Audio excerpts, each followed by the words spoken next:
So what was the deal with these two? Starts out by saying, "The Duchess rather baffled me," remember the wartime PR spokesman Renee McCall. "I was never at my ease with her. What causes one human being to fall madly in love with another is occasionally clear to third persons.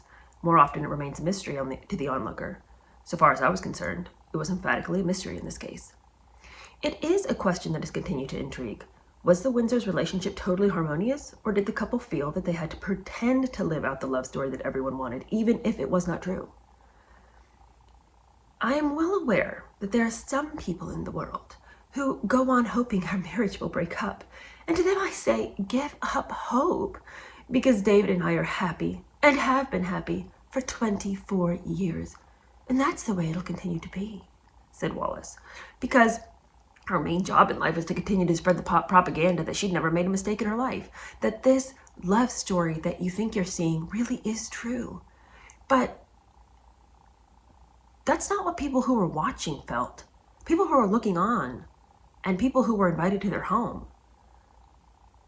We're not sure what they were looking at when it came to the relationship between these two. What were they witnessing? Very strange, the dynamic between these two, and love hardly begins to describe it. But Wallis told McCall's magazine in 1961, "For my part, I have given my husband every ounce of my affection, something he never had a great deal of in his bachelor's life. Notice I say the word affection.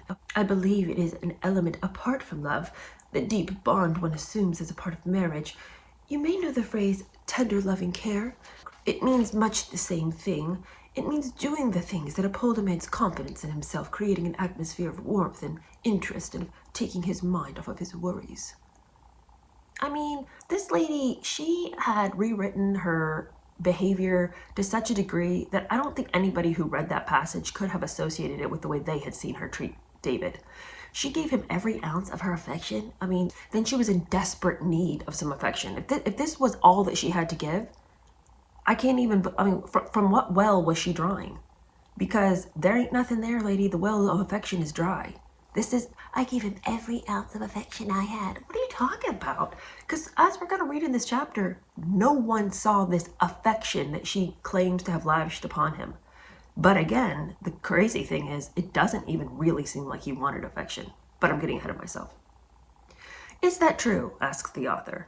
"Certainly the Duke remained besotted with her all his life." Walter Mogden was later to write, "No one will ever really understand the story of the king's life. Who does not appreciate the intensity and depth of his devotion to Mrs. Simpson? To him, she was the perfect woman. She insisted that he be at his best and do his best at all times, and he regarded her as his inspiration. It is a great mistake to imagine that he was merely in love with her in the ordinary physical sense of the term. There was an intellectual companionship, and there is no doubt that his lonely nature found in her a spiritual comradeship. He felt that he and Mrs. Simpson were made for each other, and that there was no other honest way of meeting the situation than marrying her." I think that his devotion to her was a desperation. It wasn't a love like anyone has ever seen. It wasn't healthy at all, as we'll go on to see. It was some kind of sick need for her in his life, some kind of dependency upon her that went beyond anything I've ever seen. I would love to read a book, I think, about what his childhood was like to sort of give us some color on why in the world he found his mate in this witch of a woman. Winston Churchill noticed how, quote, "he delighted in her company and found in her qualities as necessary to his happiness as the air he breathed." Those who knew him well and watched him closely noticed that many little tricks and fidgetings of nervousness fell away from him. He was a completed being instead of a sick and harassed soul. This experience, which happens to a great many people in the flower of youth, came late in life to him, and was all the more precious and compulsive for that fact. Well, I think that was Churchill's observation of it, that, you know, all of his little fidgetings went away, but only in her presence. It's like he was only at peace if he could physically see her and know that she was there. But the text goes on to tell us that when she was not there, he was a absolute ball of anxiety and fear and agitation until he clapped eyes on her again. So the tricks, the fidgetings that, you know, quote unquote disappeared once she came into his life, Yeah, when she was literally in his life, physically in the room. But other than that, he was a ball of anxiety always. The evidence for her affection for him is less. So he might have cared with all his little heart for her, but nobody saw the return of that affection, despite what she claims. Wallis had enjoyed the status and social contact that her relationship with the Prince of Wales brought, but it is doubtful that she was ever in love with him, or she fully considered the implications of the relationship. After George V died, she suddenly found herself involved in events she could not control. This included a relationship with a man so obsessed with her that he was prepared to commit suicide if she would not stay with him, and even to forsake the throne. By the time she wished to extricate herself from the relationship, she was stuck. You know, I've always said that I did not believe that he would really off himself if she hadn't married him. But this chapter changed my mind about that. He had a sick obsession with her.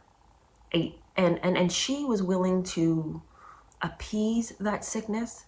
She was willing to go there with him in whatever twisted and broken ways he needed to experience physical arousal. Those two were sickos, straight up. And she was willing to go there with him in a way that I can assure you none of the other elite women that he had dated would have done. So, yeah, he might have decided to commit suicide because she's like the only one who would go there with him. He may have been like, I'll never find another woman like this. Yeah, well, he's right. But to continue on in the fact that she had found herself in something she did not want to be in. As far back as the cruise on the Nehalem in August of 1936, Diana Cooper had noticed that Wallis did not want to be left alone with the king. She wrote in her diary, the truth is she's bored stiff with him. And her picking on him and her coldness towards him, far from policy, are irritation and boredom. So it wasn't like her playing some cute little cat and mouse game where she was teasing him and picking at him and it was something that they both sort of enjoyed. For her part, she did it because she despised him. He annoyed her and she made no bones about it. The sick thing is he loved that. He loved to be demeaned because, you know, you live your whole life and everyone's kowtowing to you. It would be sort of fun to have somebody who was willing to stand up to you. But she more than stood up to him. She stood up to him and then belittled him. And it would be a sick soul that enjoyed that part of it. Now, the spunky girl who's willing to ignore your status and talk to you like a human being, totally can see why that would be interesting. But the continual verbal abuse, and you like it and you want it? Gee, what's going on, man? One area of hurt throughout the relationship was her status and how she was treated. It began as soon as he abdicated, with long telephone calls to Austria about finances and status, and continued throughout the 35 years they were married, much of her venom directed against his family. Kenneth de Courcy remembers that part of her great mischief was that she went at him morning, noon, and night, and right up to 1 o'clock in the morning, 2 o'clock in the morning, steaming up against his family. She went on and on and on and on. Because she did not have the backbone to get out of this thing that she was in. She was going to blame him and make his life miserable. And a different man would not have taken that. And he certainly wouldn't have manipulated this into some kind of display of sexual tension between the two of them. He wouldn't have looked at this as something alluring to be belittled by this woman. You know, she had every chance to walk away if she wanted to, and she chose not to. And now she's going to spend the rest of her life harassing him about her in-laws. I mean, can you even imagine a more discouraging lifestyle to be married to somebody who will browbeat you until 2 o'clock in the morning about your mom or your dad or your brother or your sister? It's like, who could stand it? But he not only stood it, he wanted more. The Duchess was a complicated person, to say the least. And Dr. Gail Leinhart, who's the stepdaughter of Wallis's ghostwriter, Cleveland Amory, said that she was cold, mean-spirited, a bully, and a sadist. Dr. Leinhart said, my parents found the dude not very bright, a wimp, and basically a very sad man. He made an appalling choice, and he knew that he had taken the wrong path, and now had to live with the consequences. They found him pathetic. This opinion, I think, to me, that, he just had made a bad choice and, he was going to have to live with it. I think that's a bit shallow. I think that there was more to it than this, because If he really felt like he couldn't, oh, I've made my choice, I've made my bed, I have to lie in it, it would seem like he wouldn't have followed her around so like a sad little puppy looking for his master.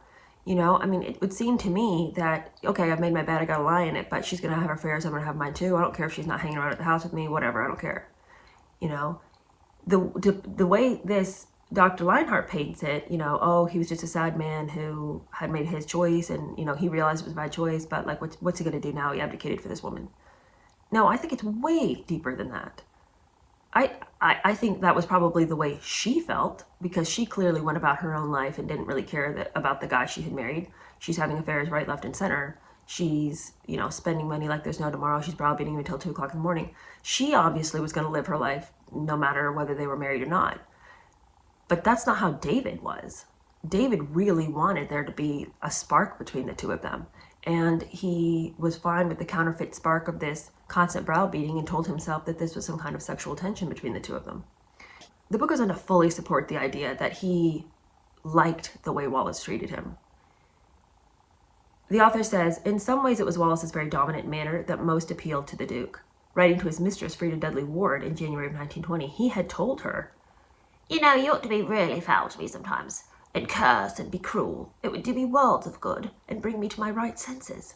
I think I'm the kind of man who needs a certain amount of cruelty, without which he gets abominably spoiled and soft. I feel that's what's the matter with me. So he knew full well there was something the matter with him.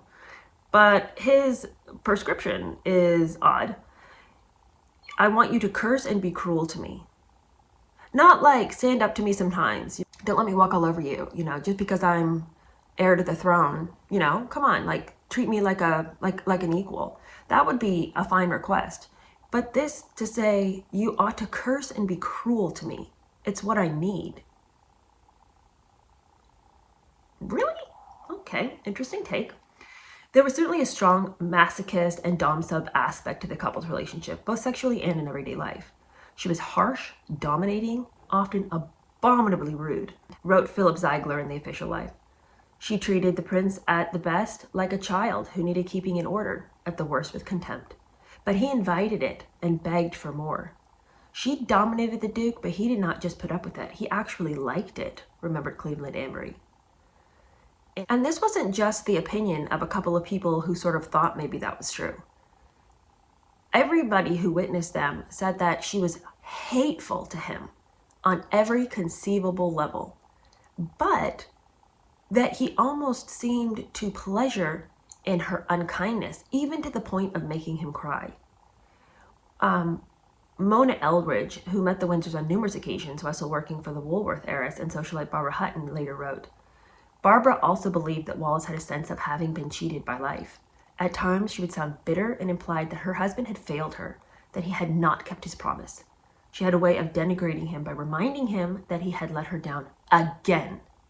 People on her staff told me how she would reprimand the Duke like a harsh mother with a naughty child, not infrequently reducing him to tears. And paradoxically, this only caused him to cling more tightly to her. It's almost like he was afraid that she would leave him, and so when she was mean to him, it didn't drive him away, it made him come closer. He would fawn all over her in an attempt to get her to stay and to calm her rage. But then I also think that he had to learn to substitute real affection and real feeling for whatever this weird anxiety was that existed between them. That, I think, is what he had begun to interpret as some sort of spark of relational health. Well, I feel something when I'm with her, even though what I feel is the tears coursing down my cheeks. At least I'm feeling something. Charles Murphy recollected on one occasion a journalist called on their Paris home to collect a manuscript from the Duke. And the journalist remembers hearing the Duchess rant at him for littering the dinner table with his papers. I've got 20 guests dining here in 2 hours. Why didn't you make this mess somewhere else? The dining room was his only office, and he had no other choice. And according to the journalist, he said, these are David's exact words, Darling, are you going to send me to bed in tears again tonight? It's like the weirdest statement. It's like almost challenging her to make him sad, and he lives off of it. Like he wants to go to bed crying that night. You know, it's like, oh, don't hit me again. Oh, don't hit me again. Oh, don't hit me again. It's like, you weird sicko. What is this that you are getting out of this relationship? He's challenging her to make him sad. He was a hurting individual. Sickness is what we're looking at.